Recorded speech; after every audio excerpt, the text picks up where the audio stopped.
Hello everyone, I'm Mahika Adhav.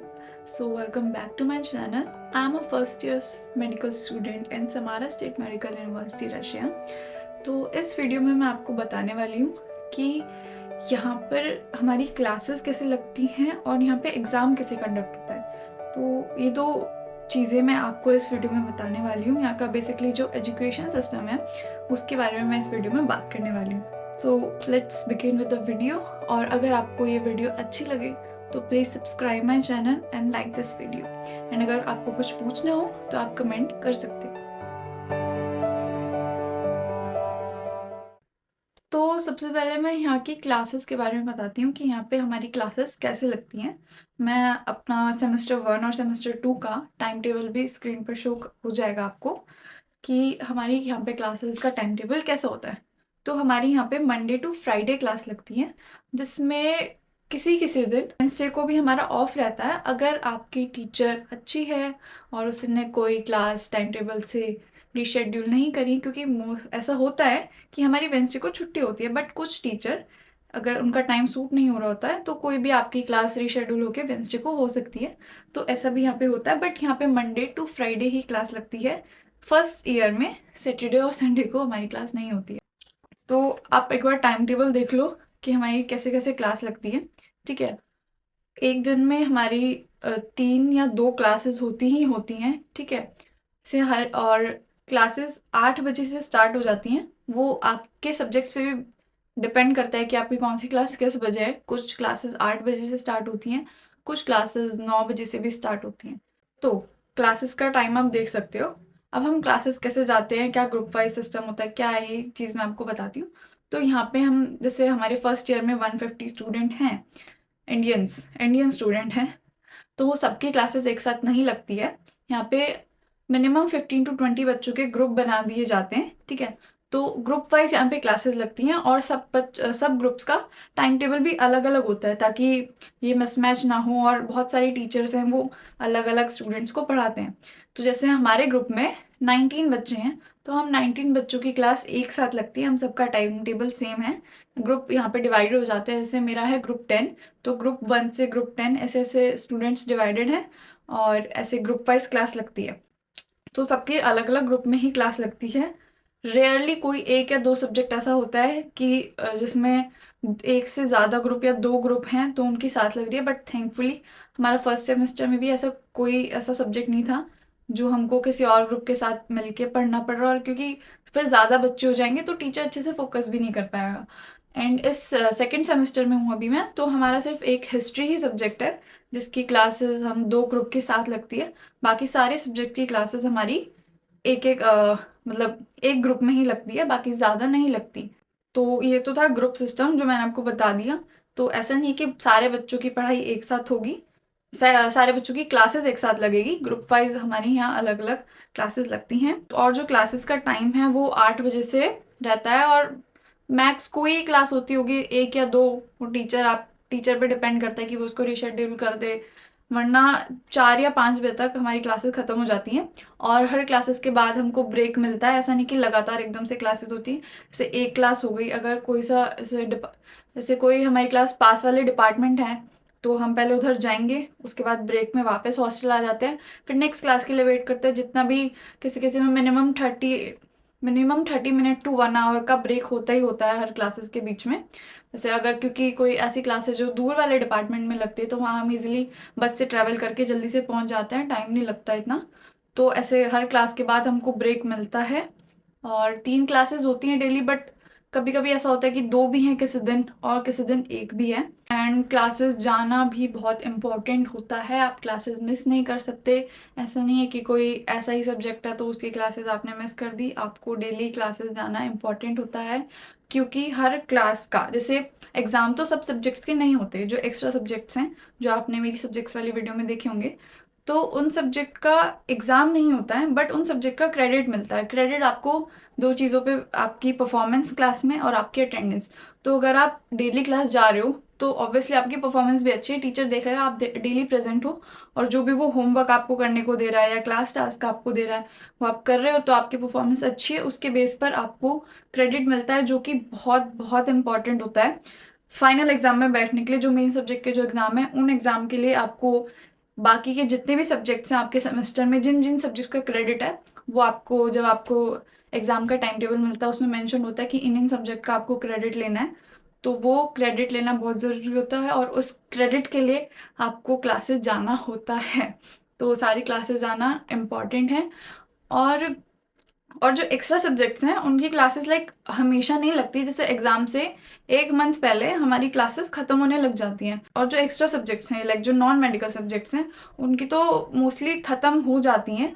जैसे अभी हमारा मई स्टार्ट हो चुका है और जून में हमारे एग्ज़ाम है, तो अभी हमारी काफ़ी सब्जेक्ट्स की क्लासेस ख़त्म हो चुकी हैं ताकि हमको पढ़ने का, मेन सब्जेक्ट को पढ़ने का टाइम मिले।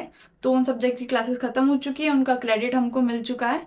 तो अब हम सिर्फ मेन क्लासेस पर ही फोकस करें, तो ऐसे यहाँ पे होता है। अब मैं आपको बताती हूँ कि एग्ज़ाम यहाँ पे कैसे होता है। ठीक है, जैसे हमारे कुछ ही सारे सब्जेक्ट के एग्ज़ाम नहीं होते हैं, मैंने आपको बताया था लास्ट वीडियो में। जो मेन सब्जेक्ट होते हैं उनके ही एग्ज़ाम होते हैं जो इम्पोर्टेंट है।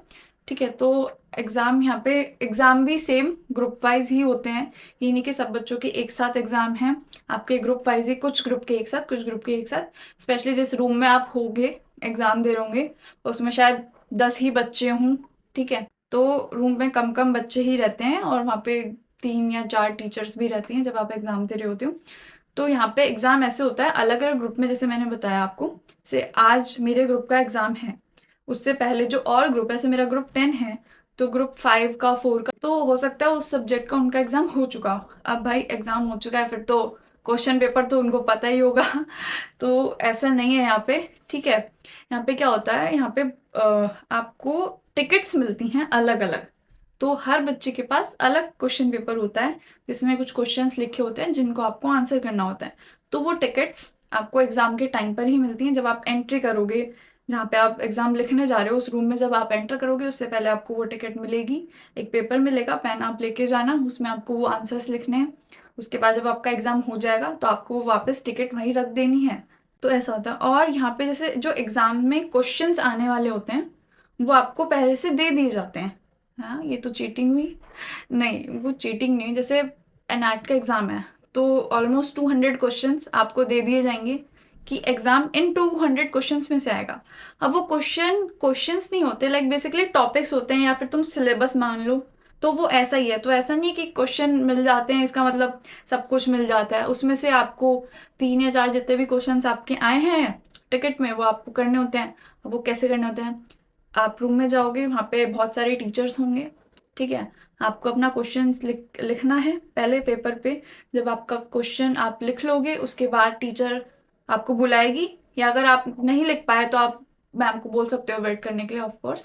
तो जब आपका रिटर्न हो जाएगा उसके बाद आप टीचर के पास जाओगे, उसको अपनी टिकट दोगे और जो भी पेपर आपने लिखा है जिस भी पेपर पे आंसर, वो टीचर को सबमिट करोगे।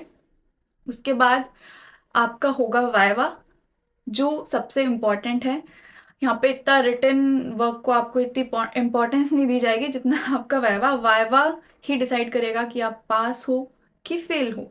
ठीक है, तो वो जो 3 क्वेश्चन होंगे उसमें से टीचर क्वेश्चन पूछेगा, अच्छे से एक्सप्लेन कराएगा। ये नहीं कि जो थ्योरी थ्योरी आपने लिखी है सिर्फ उस पे हो गया, नहीं। अगर कोई बोन का क्वेश्चन है तो टीचर के पास बोन रखी होगी, वो आपको बोन देगा हाथ में और जो भी वो बोलेगा, जो भी क्वेश्चन में आया वो सब एक्सप्लेन आपको करना पड़ेगा। मसल्स हैं तो मसल्स के यहाँ पे कुछ क्या बोलते हैं उनको, तो मसल के भी अलग अलग टॉय टाइप जो भी होता है, वो मेरे को टर्म याद नहीं आ रही। ठीक है, वो होते हैं आर्टिफिशियल, तो वो वहाँ रखे होते हैं। एग्जाम के टाइम पे बोन तो रियल होती है बट मसल वाली चीज़ आपको आर्टिफिशियल होती है, क्योंकि पढ़ाते टाइम आपको कैडेवर पे ही पढ़ाई जाती है मसल, पर एग्जाम टाइम पे जब आपका वाइवा और होता है तो मे बी द पेपर और जो भी उनके पास टॉय अगर वगैरह कुछ होगा आर्टिफिशियल, तो उस पर आपको टीचर क्वेश्चन पूछेगी। उसके अलावा अगर जो आपके क्वेश्चंस आए हैं टिकट में उसके अलावा भी क्वेश्चन टीचर पूछ सकती है, कि वो देखेगी कि आपने कितना पढ़ा है कि कितना नहीं पढ़ा है या सिर्फ रटा है। जो भी है बहुत अच्छे से देखते हैं टीचर। और इंग्लिश में ही एग्ज़ाम होता है। हाँ, तो एक बच्चे की क्वेरी थी कि अगर इंग्लिश हम अच्छे से नहीं बोल पाए टीचर के सामने तो क्या हो। तो होगा कुछ नहीं। अगर आप बिल्कुल नहीं बोल पाए तो आप फेल। बट ऐसा नहीं है, यहाँ पे सबको बहुत अच्छी इंग्लिश नहीं आती, जितने भी स्टूडेंट्स यहाँ पे आए हैं। तो बस आपको ना किसी तरह टीचर को एक्सप्लेन करना पड़ता है। अगर आप वोकैबलरी वगैरह ग्रामर वगैरह सब हटा के भी बोलो, मेन मेन चीज अगर टीचर को आप कैसे भी एक्सप्लेन करा दो तो वो इम्पोर्टेंट होता है। तो कैसे भी करके कुछ भी टर्म्स तो आपने इंग्लिश में याद करी होंगी ना, तो वो टर्म बोल के टीचर को एक्सप्लेन कर दो, टीचर समझ जाएगी तो आप पास हो। उसमें भी आपको 5 रैंकिंग्स मिलती हैं। लाइक 5 मतलब तुम एक्सेलेंट स्टूडेंट, 4 यानी कि गुड स्टूडेंट, एंड 3 यानी कि ओके ओके या ठीक है बस पास हो गए।